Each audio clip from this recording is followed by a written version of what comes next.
Good afternoon. My name is Ron Perry, and on behalf of the Friends of the Library, I'd like to welcome you to today's program. I hope everyone had a happy Thanksgiving, and I'm a reference librarian. Someone's question we got the other day: why don't we say Happy Thanksgiving and change it to Merry Christmas? Who knows? I didn't find the answer to that, because this is America. We can do that if we want to. I wanted to bring to your attention some programs we've got coming up here. First thing is the Donaldson book sale. They're having their annual holiday clearance sale. Everything is 50 cents. Hardcover books, softcover books, CDs, DVDs, children's books. That's at the Donaldson Branch Library from 10 o'clock to 2 o'clock. That's this Saturday, if you want to pick up some bargains there. Next Thursday, John Meacham, we've got some flyers right outside on the table there. John Meacham will be here for the Salon 615 program in this room at 6:15. His talk will begin at 6:15, and then he will stick around for book signing afterwards. And if you have friends or family who are history buffs, a signed copy of his latest biography of Thomas Jefferson would be a good present. And then next Saturday at 3 o'clock, we have a program here in this room called Community Cinema. And the program, the film next Saturday is called Beauty is Embarrassing, and it's the story of one of America's most important artists, Wayne White. Have any of you heard of Wayne White? Do you know him? Well, this guy is one of the creators of Pee-wee's Playhouse, and he was born in Tennessee. In fact, John Meacham was born in Tennessee, in Chattanooga, and if you didn't know that. So there's a tie-in here, and Beauty is Embarrassing is the program that will be showing next Saturday at 3 o'clock. And I've got half a dozen of these out on the counter if you're interested in seeing these documentaries. And in January, particularly because today's program is about food, the one in January is called Soul Food Junkies. And it's about the African American community's love affair with soul food, and it's a complex relationship, and how it's good food, but sometimes it's not so healthy. So maybe we'll get some information on that today. Okay, and I'd like to give a parting recipe I found from Dr. Samuel Johnson. You know, I was one of the top English authors and critics, and he had a recipe for cucumbers that I'd like to share with you. He says, a cucumber should be well sliced, dressed with pepper and vinegar, and then thrown out. So that's the way some of us feel about okra. So I'm going to welcome Dr. Wood will come up and introduce today's program. If you'll help me welcome Dr. Wood.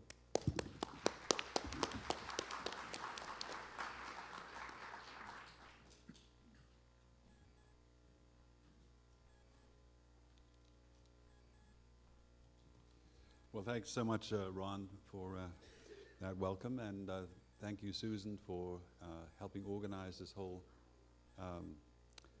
even more loud, like that, and low, and okay.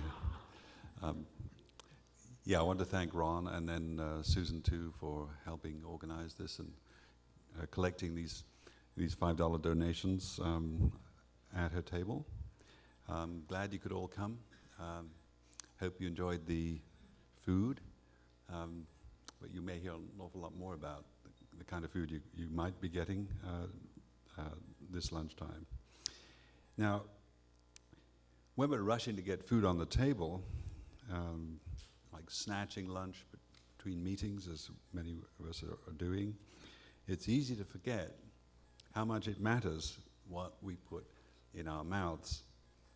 It's easy to forget where it comes from, how fresh it is, who grew it, whether it's really good for us, and so on. We've become, as it said, a fast food nation, and for some good reasons. That is, we're busy. At the same time, we know that what and how we eat has a real impact on our health. Food allergies, diabetes, heart disease, even cancer are often linked to what are called Western-style diets. Combating climate change means rethinking where we get our food from, whether it makes environmental sense to fly in apples from New Zealand.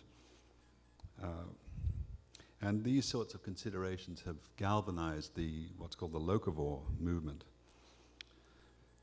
How food is produced is also important. People are increasingly aware of the suffering involved in most meat production, the slave wages of many agricultural workers, the pollution and toxic chemicals involved in much industrial agriculture, and they're worried about genetically modified food. These issues do not all have simple answers, but what is clear is that food should give us food for thought and for thinking out of the box, even the lunchbox. Many think we need to think again about what and how we eat and where our food comes from. And as we've been saying repeatedly this fall, we are at a point in history at which we need to quote AT&T, which I wouldn't like normally to quote, to reimagine possible, a great slogan that they've got there. Today's panel is the last course in our banquet this fall. I'm going to let Beth Conklin introduce today's topic and panel in more detail. You may recall she was one of our first speakers about 10 years ago, talking about cannibalism, which is, I guess, a kind of food topic. She's the chair of Vanderbilt's anthropology department, where she specializes in Amazonian anthropology, and she takes an anthropologist's interest in many of our contemporary cultural practices, including food. Beth.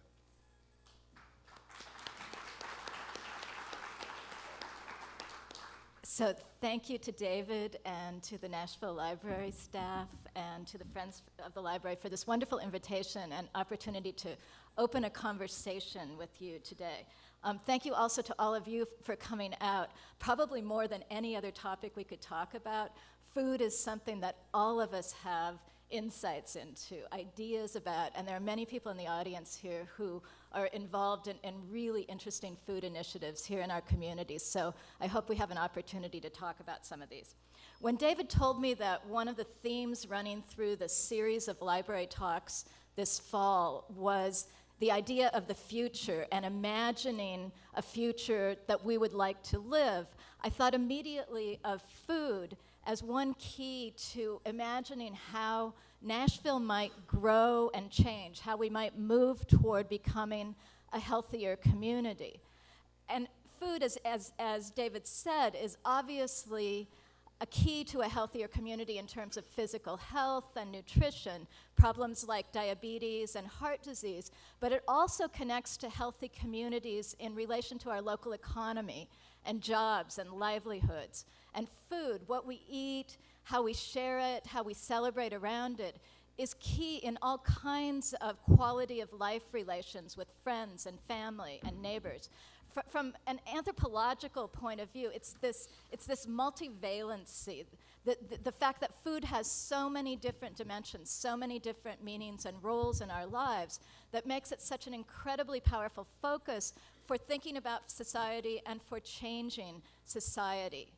Who we are, who we would like to be, a lot of this is something that we can reimagine around reimagining aspects of our food system and our relations around food. So when we talk about food on a sort of everyday basis, I think a lot of times we're talking about consumption. We're talking about food from the perspective of eating, food from the perspective of shopping for it, preparing it.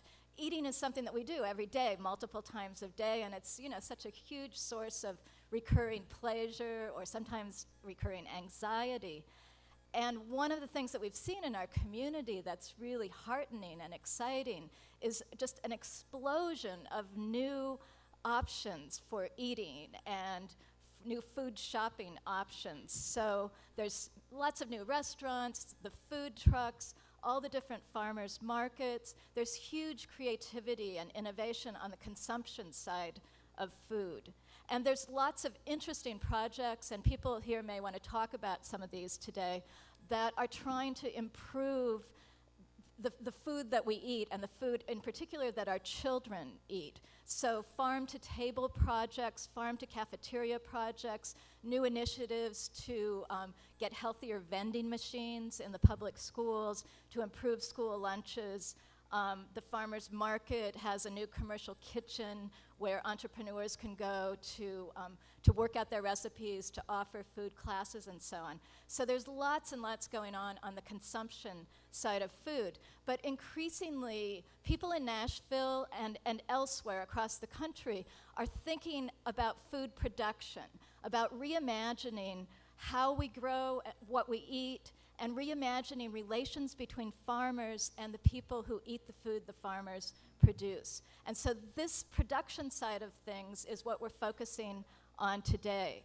There's a huge amount happening around this. I was privileged this last weekend to attend the second annual local food summit here in Nashville. There were, I don't know, maybe 120 people there, and just incredible range of initiatives and projects and new farms and new businesses around this. CSAs, community-supported agriculture, has been really big in the last few years. I know probably many of you are members of CSAs, where a group of people get together and contribute money, buy a share at the beginning of the growing season to finance a farm operation for the year, and then share in whatever the produce is from that farm. So there's lots of these kinds of initiatives happening, and a lot of focus on better use of the incredibly fertile land that we have here in Nashville. Nashville's unusual, I think, among cities our size in having a great deal of really prime agricultural land very nearby. Unlike Atlanta, we haven't paved over everything already. And it's especially remarkable for a city our size to have a place like Bell's Bend, just west across the Cumberland River, within the county limits, a very rural area with a lot of really great farmland. And our city planners are taking this into consideration. The mayor's open space plan envisions Nashville with a large increase in the number of farms, making more agricultural use of open land and so on.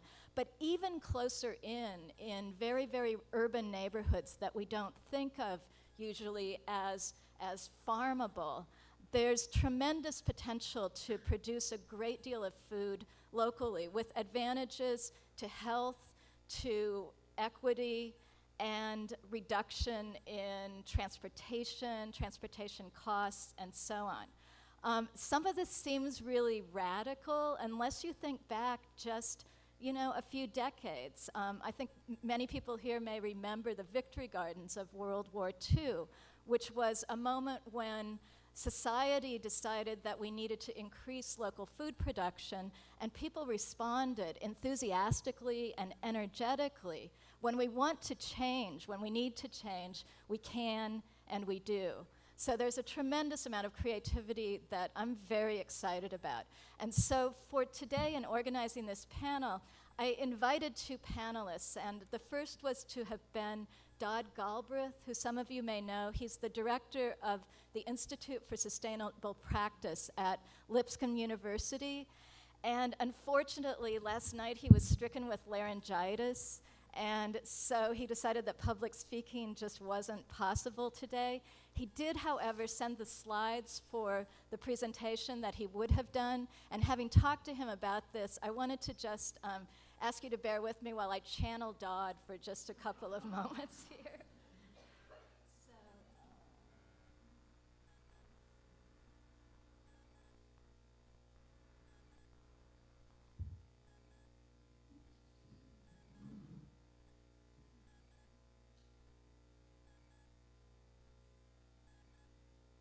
Okay, so this is the title that Dodd would have used. And as the director of sustainable practice at Lipscomb, he's thinking a lot about sustainability.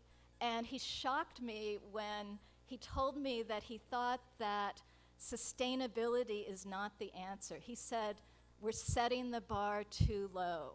If we're talking about sustainability, and what we mean is to just be able to make it so we can continue doing what we've been doing, that's not acceptable anymore. He said, what we really need is to transform the system. So, I'll just move through these since Dodd, I think, can say this visually better than me. When he speaks of interdependence as being something that has been emphasized from God to Stephen Covey, when I first met Dodd, he had just completed a year during which he said that every night before going to bed, he had taken the Bible, especially the Old Testament, and as someone who in his professional career had been a water management specialist for the state, he had gone through the Bible and underlined every passage that had to do with water. He'd done this for an entire year, which made me think that Dodd's wife must be a very special and tolerant person. But he had concluded that the Bible was essentially the ancient Hebrew earth management, and especially water management manual.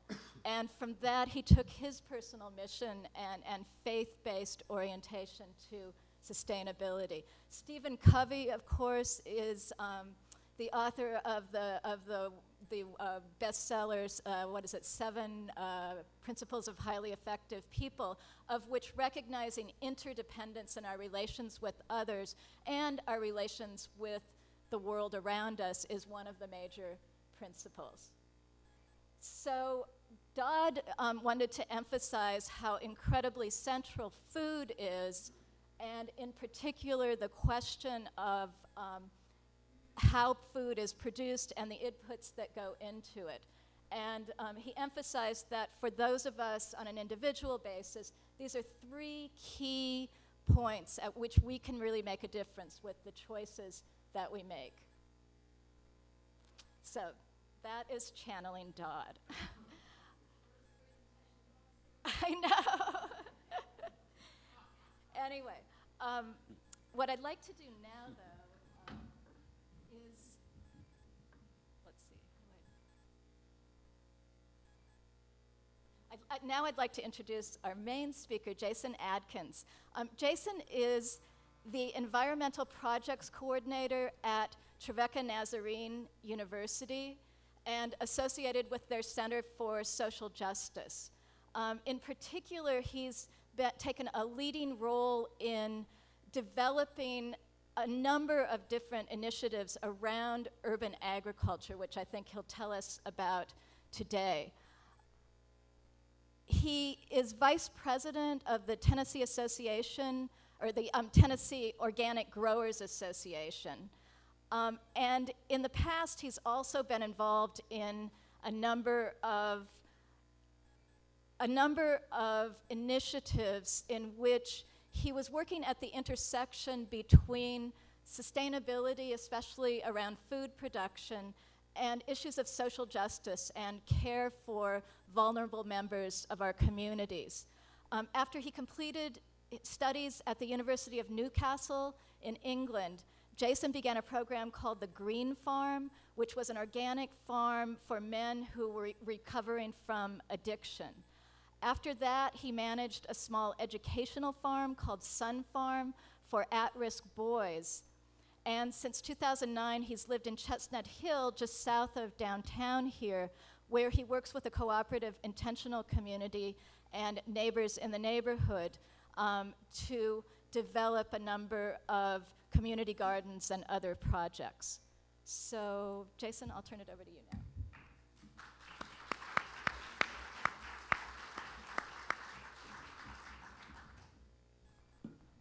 Thank you. It's so good to see you today.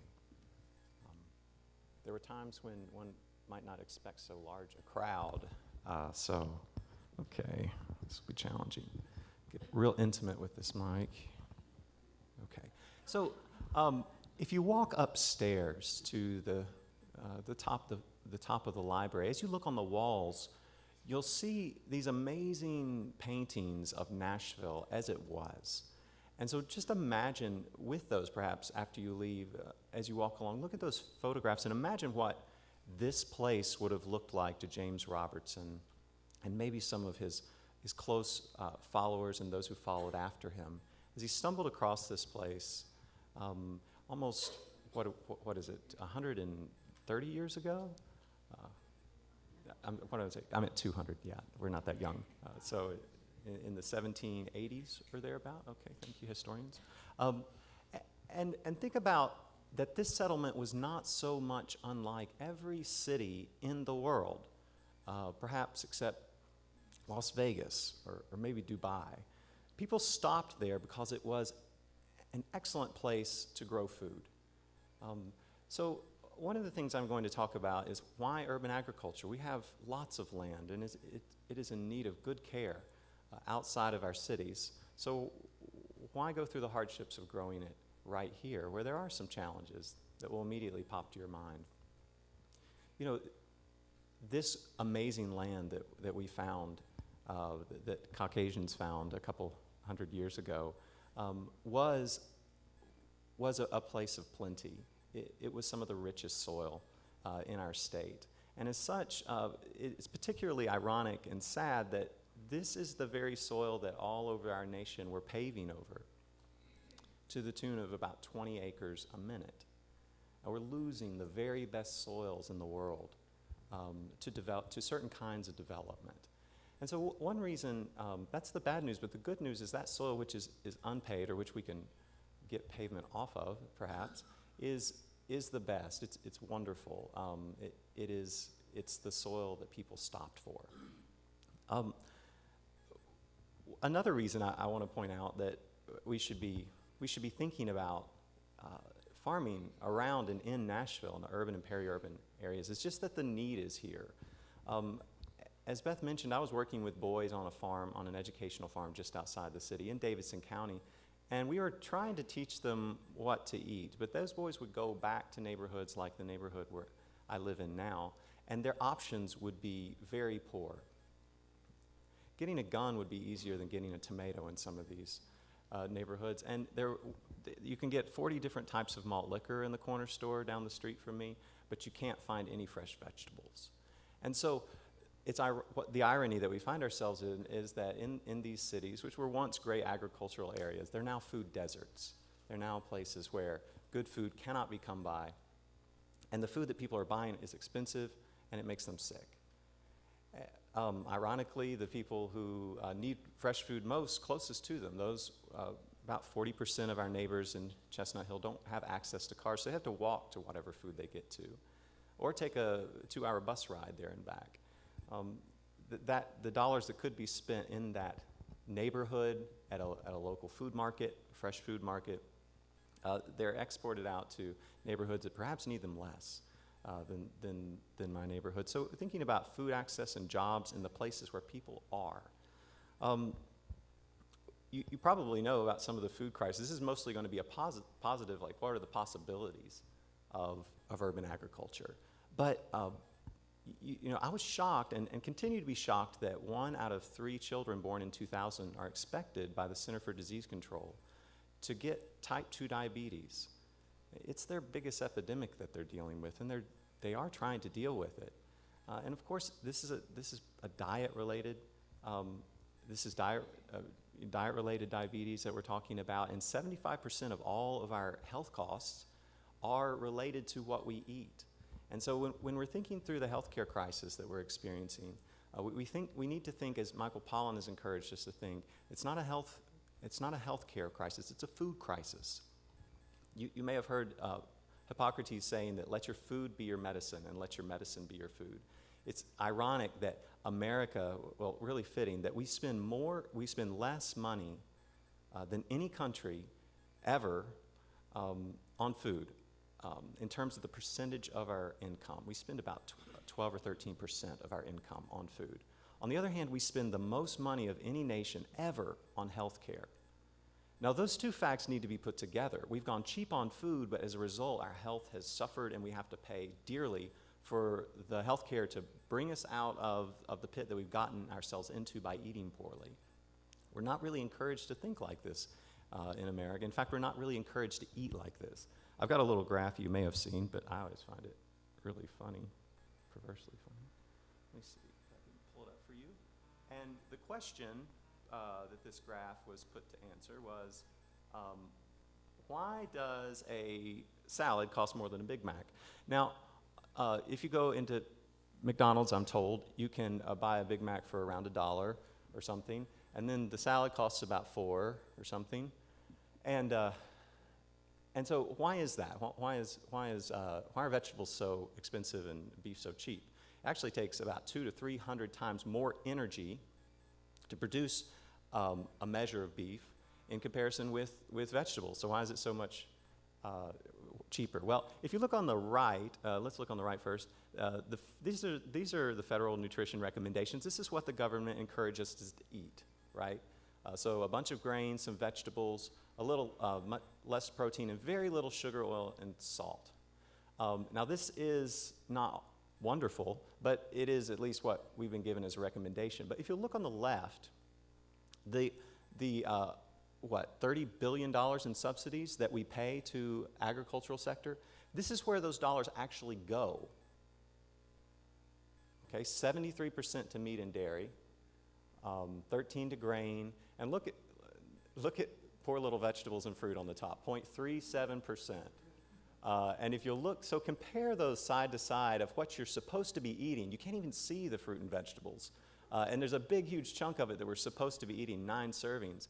So that explains pretty neatly, if simplistically, I think, why it does cost more to eat a salad, eat well, we could say, than to eat poorly. Because that's what we're paying for. And we typically think of cheap food as a good thing, right? We seek it out. But the price that we're paying at the register is only a fraction of what we're actually paying. If we're paying $25–30 billion in subsidies, that leaves about $1,800 per family in the United States that we're actually paying. The cost is very hidden, and that's just through subsidies. That's not counting, that's including the oil subsidies that we give to farms and to the oil companies. But it's also not including a lot of the hidden cost in terms of the pollution that's coming out of these farms that has not been remediated, and a lot of the other factors that we don't account for. So in fact, when we look at the real cost of our food system, it's enormous, and it's much bigger than what we actually see at the cash register. So we've talked a lot about food miles, and you probably heard statistics that 1,400 miles for the average piece of food from where it's grown to where our plate is. That's a long distance, and what that amounts to between all the chemicals that it takes to grow, transport, and refrigerate the vegetables that we eat, we're looking at about 10 calories of fossil fuels invested in every single calorie of food in the United States. That means, as Pollen puts it, that our food system is floating on a sinking sea of petroleum. As petroleum goes up, food moves up exponentially. So we've seen a 12% rise in about the last 4 years in food, and so we need to rethink food. We can grow food perfectly well right now. One of the men I worked with at the first farm that I worked on, he was a trucker that had fallen into tough times, and he ended up working in the recovery program that I was in. And I began to tell this story about food, and he said, "Oh, I know this story perfectly. I used to take a tractor trailer load of chickens from North Florida, and I'd drop them off in Miami. And in Miami, I'd pick up another tractor load of chickens, and I'd drive them from Miami all the way back up to North Florida." And so, we could, we import and export Danish cookies, so why not just trade recipes? So it's kind of insane. And we can grow most of the things that we import, but we just don't, if we learn to eat seasonally, if we learn to enjoy that, which is a great pleasure, and Wendell Berry talks a lot about the pleasure of making the right choice, and this is one of those ways in which that's true, then we can begin to enjoy that and eat more sanely, eat from our local food shed and proper and seasonally. I'm really impressed by what's going on around the world. When we think about urban food production, we have to think about Cuba, which has done more than any city in any country in the world for urban farming. If we look at Havana, and I just wanted you to see a couple minutes of this snippet. How am I doing on time? I'm okay. Okay, well, I just thought this was really, really illustrative of what can be done inside a city. This is a series called Around the World in 80 Gardens, which is... Hola, buenos días. This might seem an unlikely place for a garden, but actually it's both incredibly interesting and also very typical of what's going on here in Cuba. After the Russians withdrew their economic support at the end of the 80s and the collapse of the Soviet Empire, Cuba was found in a situation where they had no food. They absolutely had to start growing food without oil, without fertilizers, pesticides, and so all across the city, with a communal effort, they turned bits of wasteland into highly productive areas for food and medicine. They had no medicines. And so what you have now is not just a population growing its own food in the middle of a city, but actually one of the most sophisticated, sustainable means of organic growing, of gardening, medicine, on every level in the world.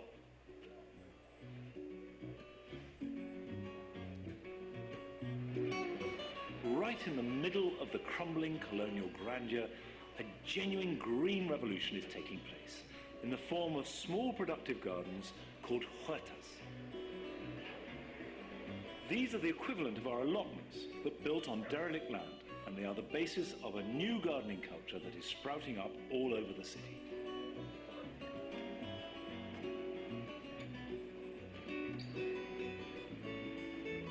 Alberto's huerta is typical of many in Havana. The building that stood here collapsed, so Alberto and his brother-in-law cleared the site and brought in the soil in wheelbarrows to build the raised beds, even though they didn't own the land. We took the huerta because we came from a family of farmers. So, when we saw the empty space here, we agreed to grow plants. It was for a hobby and to give produce back to the community.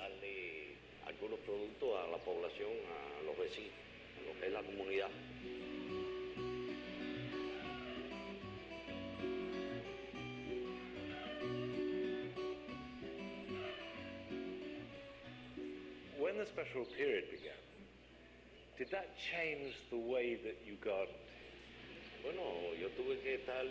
Well, I had to start more or less inventing because the climate here changed a lot. And because of the need, we have to grow quick-growing plants so the community could benefit.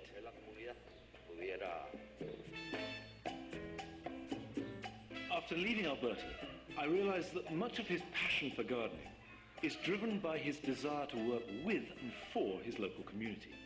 His huerta is open and part of the street, which is very different from the private sanctuaries we like to create in our own gardens. The urgent challenge of feeding its 11 million people during the special period meant that the Cuban regime needed to do something on a much larger scale than Alberto's huerta. So kitchen gardens, or organiponicos, were set up in the heart of urban communities. One of the largest of these is in the suburb of Alamo, on the outskirts of the city.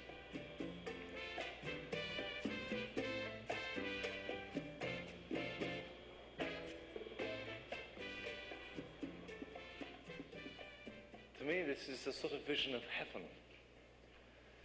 Wonderful vegetables, grown organically. It looks beautiful.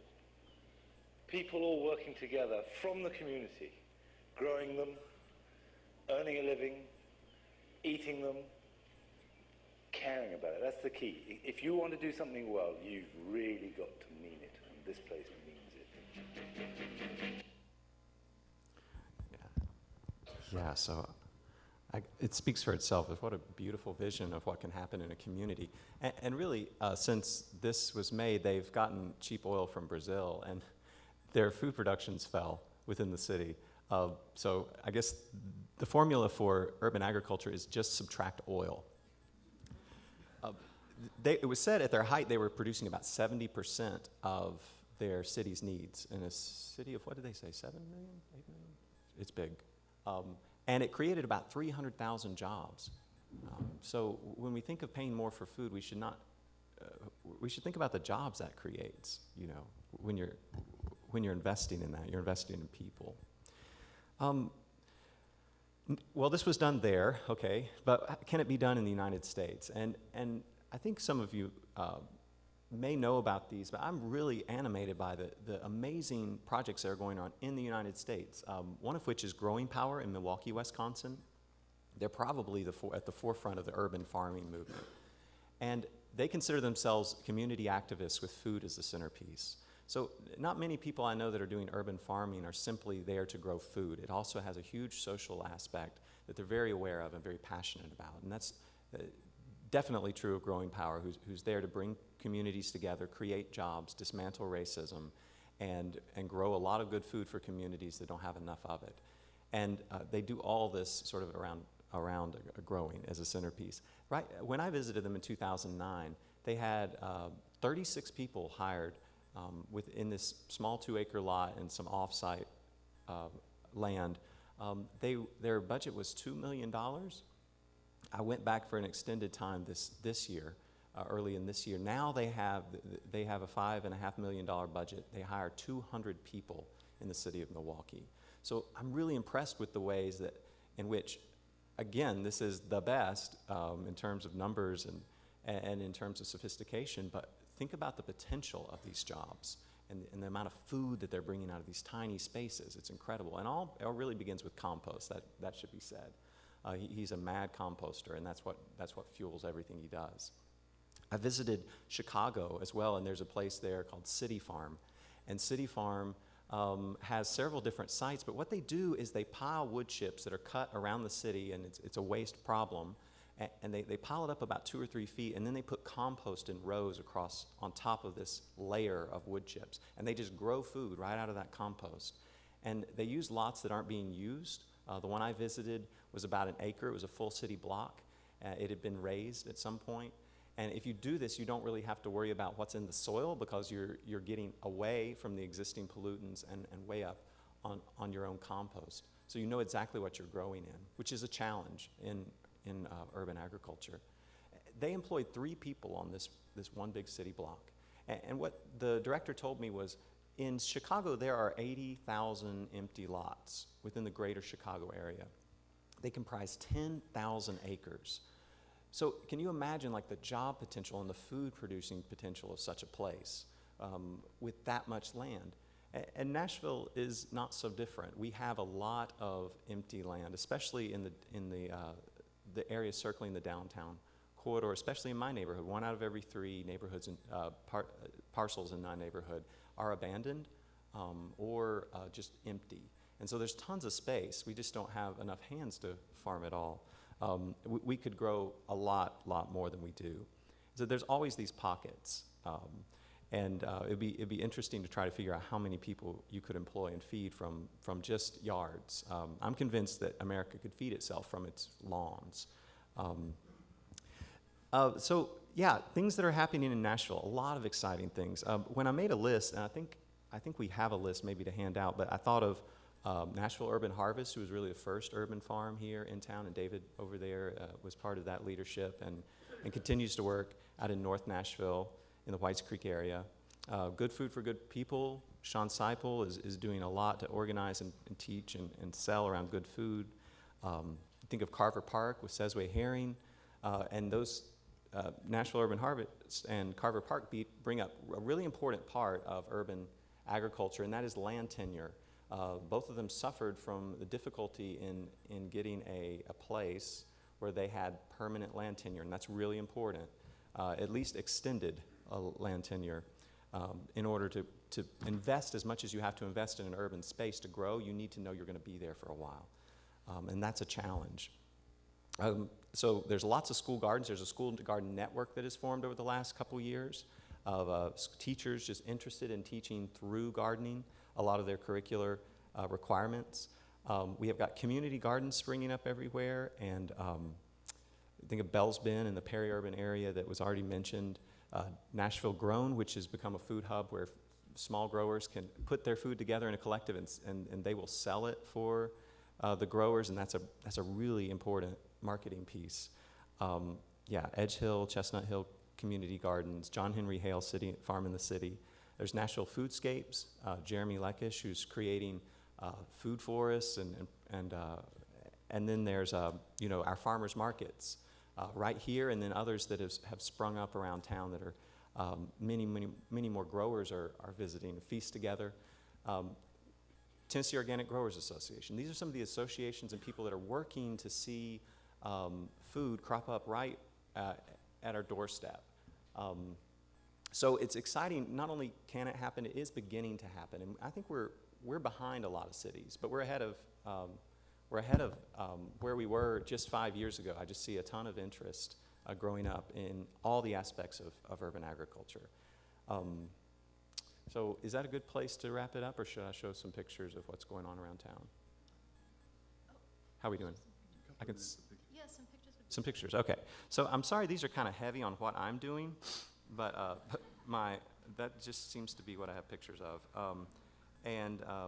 This is a, let's see, start slideshow. Yeah, this is a plot that was just not being used, and the owner said, hey, I'm just mowing it, why don't you use it? So we said yes, and Hands On Nashville has just started a farming cooperative, and they're doing amazing things, and they were the leaders of this, and now Trevecca University has taken over. There's a really cute little girl, happens to be my daughter, with a lot of food that we grew.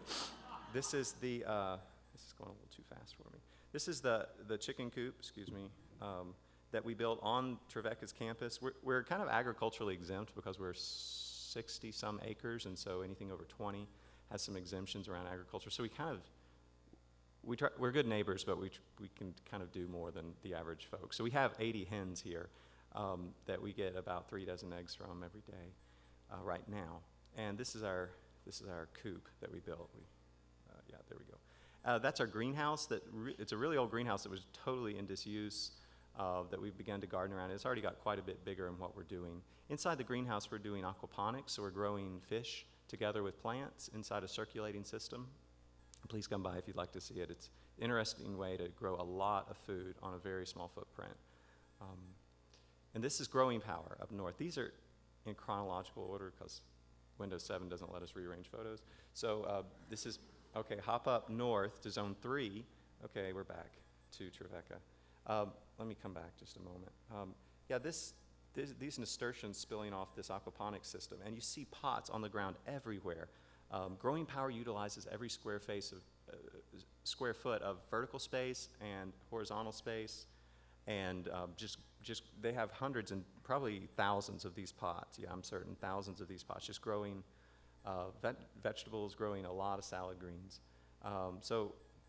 Take a break, come back to Trevecca University. We installed some bees on the roof of the science building. It wasn't a great idea, but I'll tell you that story later. But we do have 3 hives, 2 of which are doing great. Yeah, so bees in the city, there's a lot of forage around our campus, more than you expect. And ironically, in a lot of farms, it's kind of a bee desert. You get bloom maybe a couple weeks while the corn's growing or soybeans are growing, and then nothing. So there's a lot more diversity in the city, even though you have to worry about a lot of other things. This is a permaculture design course that we had this summer, which teaches people how to design permanent agriculture. Yeah, that's a long story, but that was a really fun project and that happened here. This is a garden that we installed in a day. These things are so, if you go up and check out the book Lasagna Gardening or Lee Reich's book, Weedless Gardening, he tells you, she and he tell you how to just build a garden and plant it right that day if you have the right materials. And it's very quick and easy, using mostly things that people throw away. And that's how we like to garden, because we want to garden in ways that anybody could garden. So this is some of the children that were in our farm camp this summer, cleaning out a community garden bed, and holding up some squash. There we go. Some of the produce that we pulled out of there. There's one of our fish. He's handsome looking, tasty. There's the figs we grew this summer, which I'm really excited about. There's some children from Napier Elementary visiting our chicken coop, and then some carrots and more produce. So yeah, we're seeing a really high yield out of Perk and the other gardens that we're doing there, and this is our first egg run on a bike, so we're hoping to convert like all our, these went to Sloco where we supply eggs, and we're trying to convert all our operations to like, a bike, basically bike and walk and hand tools. Right now we don't use any tractors, any kind of mechanical cultivation. We do everything by hand. and the only thing we have is a truck, which we do use. But I'd like to get away from that and like just become a carbon negative farm. And that's something we can do because we're within 5 miles of the best restaurants in the state, and with a huge amount of urban waste that we can compost and create a tremendous amount of fertility. There's some dent corn we grew and then ground into cornmeal on our little bike, and then there's the cornmeal. We have a bike that grinds wheat. It's pretty cool. So yeah, that's it. Some children planting at Napier, some cherry and fig trees. So those are just a few pictures of what I'm kind of involved in, but there's so much around town that gives us great cause for hope. I hope we can join a conversation about what those hopes are. Thank you.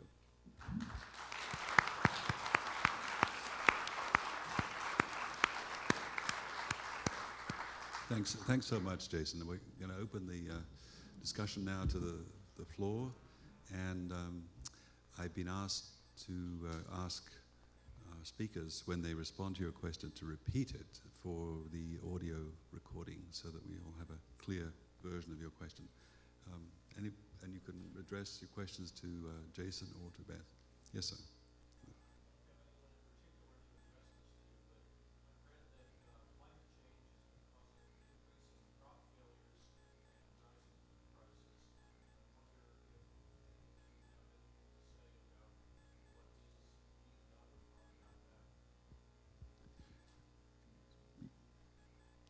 Just repeat the question.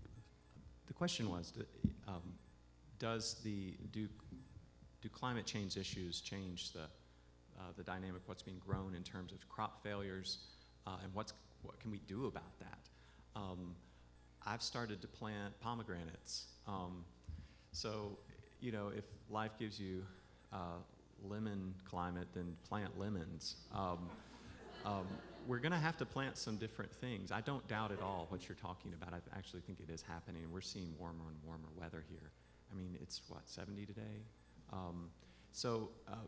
And it's not simply that it's occasionally warm in the winter, but, you know, I don't doubt that what you're saying is true. And yes, I've seen all sorts of articles about crop failures. And what we're dealing with is not simply warmer weather, but much less predictable weather.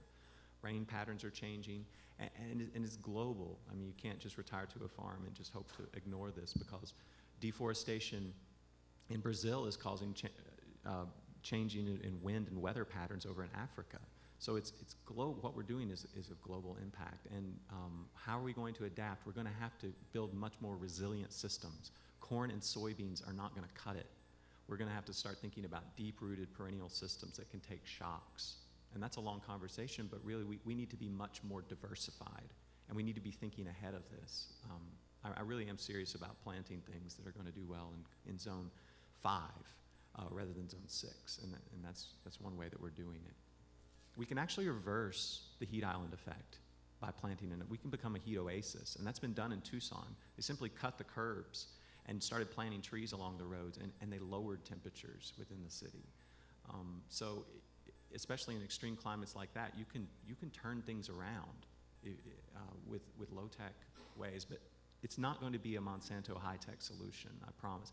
And that's what you'll hear, is that because climate change is such a problem, you need us to create these super genetically modified seeds that are going to perform well in unpredictable weather. And we are supposed to believe that the people who contributed to the problem of world hunger in the end are actually going to solve the problem, you know, and I don't believe it. I think we're going to have to become much more creative, and the solutions are much more democratic than some kind of industrial techno fix.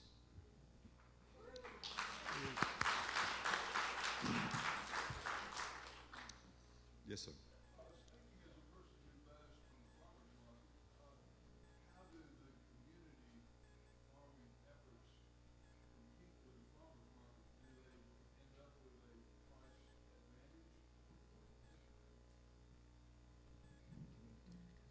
The question was, how are local growers, maybe urban growers, competing with prices at the farmer's market? And it really depends on the customer and how educated they are about food. Some people come to a farmer's market looking for the very cheapest food they can possibly buy. And we have some heated conversations sometimes about why are you so proud of your tomatoes? And we really are proud of our tomatoes because they're a different product and they cost more to grow. And so they require more money, they require more labor. We've substituted human jobs for the very large machines and often illegal labor that makes food so cheap, cash cheap. So I think it's all about education, and we get a lot of people coming there knowing exactly why they should be paying $3 and $4 for an organic tomato. And some people that have to be educated right there while we're standing. Without that education, there's no competition. If all people care about is price, they're going to go buy the cheapest thing, and it's going to perform cheaply in their bodies, and they'll pay the price. I mean, our gamble is we're doing this because we believe it's better food, more nutrient dense, and it's free of the chemicals that have caused a lot of our health troubles. And so if people know that they're willing to pay more. But there's a lot of confusion. I think we've got a long way to go in educating people about why to grow food. And there's an encouraging number of people who already know. And that's our only advantage, is knowledge, I think.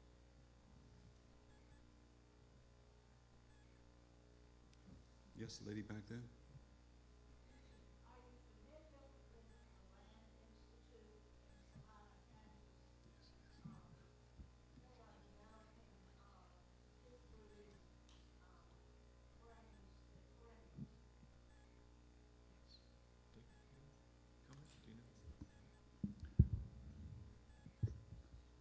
Yeah, this is a long-term research project being run by West Jackson,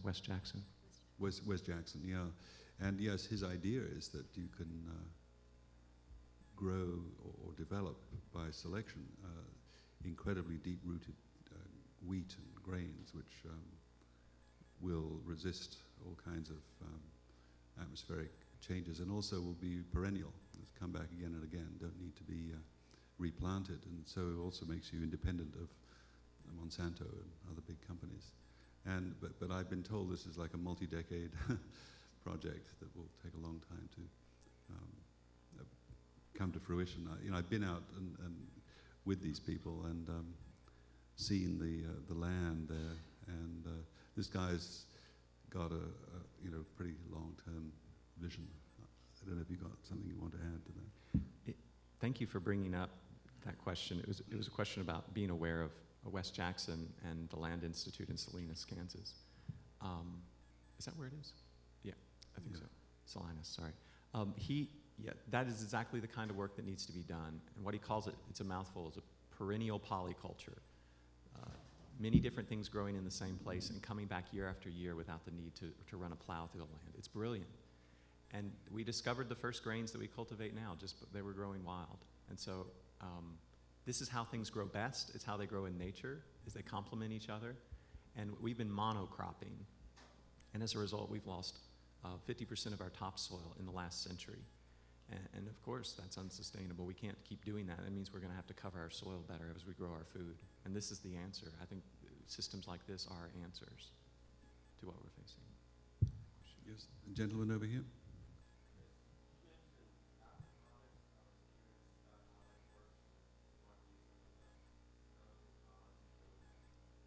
The question was, what is aquaponics and its pros and cons? We didn't develop this, we just copied this from Growing Power, and they copied it from other people. Basically, you have a tank of fish, and you circulate their water through pots of plants, where the roots can reach down into the rocks where this water is circulating, and they can draw up the nutrients. The bacteria on the rocks and the roots filter out the ammonia and turn it into usable nitrogen, which helps grow the plants. And so the fish feed the plants, and the plants filter for the fish. And so you have a sort of closed loop cycle there. And the pros are you can grow about 1,600 pounds of edible food on a 4x8 footprint. The cons are it requires to run the pump constantly. So you have to have reliable electricity, and you have to be willing to run it all the time. And this is intensive. We can grow in a 500-gallon tank, we're growing about 200 fish, and that's on the light side of what we're growing tilapia, and that's on the light side of what Growing Power does. So you can grow a lot of edible protein plus all the vegetables above it. We're growing tomatoes, basil, strawberries, mint, oregano, and watercress in our system mainly. Plants grow 4 times as fast. They require 1/10 of the amount of water as other systems because it's in a greenhouse. And that's another disadvantage. You got to have the structure for it. It's a little expensive to build. I mean, well, really, it's just wood, EPD, and pond liner, and a pump. But our system cost about $1,200 to build. Those are some pros and cons. Yes, another lady. There's a Is question that a lady? back after that. And then, yeah. And then Yes.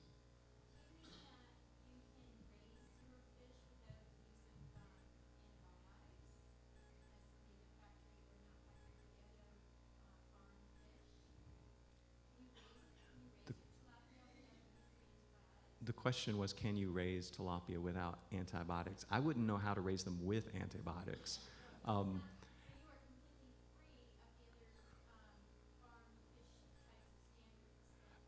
I assume so. I don't know much about how people do it outside of us, except the people I think that are doing it pretty right.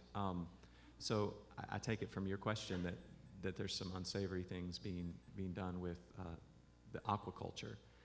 And I'll tell you, I love my fish because they are such a tight and potent feedback loop. One person came in and saw some, it wasn't me, saw some wasps in the greenhouse. They love the greenhouse. And they sprayed for them. Some of that mist came and hit the water, and I had about 20 dead fish the next day. The great thing about aquaponics is you can't use chemicals, even botanical chemicals. They're very sensitive. And so when you farm in a city, you see that what you pour out comes back to get you. And you realize the stuff we put in the ground, the lead paint, the batteries that we bury, all these things, suddenly they matter because you don't want to, do you really want those in your body? And you realize on a larger scale, that's happening all the time. We are flushing things down Browns Creek. They're going around the corner to the Cumberland Water Station, and they're pumping it back into our house, and they don't test for quite a few of the things that get in that water. So seeing that food feedback leap is a pretty dramatic testimony to what those chemicals can do to a sensitive body, and perhaps what they do to our bodies over time. Great, thanks. Is there a question back up there that I missed? There was one in the corner. Yes, right in the far corner. Yes, you made a really good list of the gardening projects around the city in your talk. And a few years ago, there was a map of community gardens with a tour of community gardens. And I'm wondering if we have a website with all that information, and maybe would have contact information about how to volunteer at these different places. Yeah, so the handout that we have for you lists a number of websites, many organizations with volunteer opportunities, and a number of community gardens and so on. So there are copies of this over there and out in the hall as you leave. I apologize that this is not comprehensive. There's so much going on. And I asked a graduate student to put this together, and she did the best that she could in the time she had, but I know that there are other good projects. But there are some maps and good directions here, and this is an amazing opportunity for anyone of any age and any skill level to get involved in working together with other people in our community. You can get that map at Community Food Advocates website. They're a really good resource. And I forgot to mention, it's in there, good. And yeah, on that, they've made a map. So, and I forgot to mention Nashville Greenlands, which is one of our oldest urban gardens, and a very important one. So, was there a question over here? Yeah, this had to be our last. Yeah, that's the bad news. That's another con. We feed them catfish feed. But here's what we're gonna feed them: soldier fly larvae and duckweed. We can grow that. It's a maggot. They've eaten worse. Some people feed them chicken feces. I'm against that. Corn, yeah, right. Well, I'd like to just end with a comment that insofar as a lot of this needs some form of financial input or other, I'm looking at the Homeland Security budget and thinking, this is food security. We should be thinking about this in those sorts of terms, which means an awful lot of money that we're spending on defending the country against foreign threats could be spent as it was, certainly in England in the Second World War. All these allotments were set up and so on. This would be a wonderful way of redirecting Homeland Security money into food security. Interestingly, if you want to look into the way that the military is thinking about these issues of food security, look for the National Strategic Narrative. This is an amazing working paper that was commissioned by the Joint Chiefs of Staff that asked people in the military to envision what true security in the 21st century would look like. And a big piece of what they came up with was that whereas the 20th century was about containment of communism and other perceived threats, the 21st century is going to be about sustainment and creating resilience. So there's convergence here. I also want to say, before David wraps up, there are other questions and so many more conversations we'd like to have. Jason, I think it has a few minutes to hang around just after this. And it's time to thank panelists for a great session. Thank you.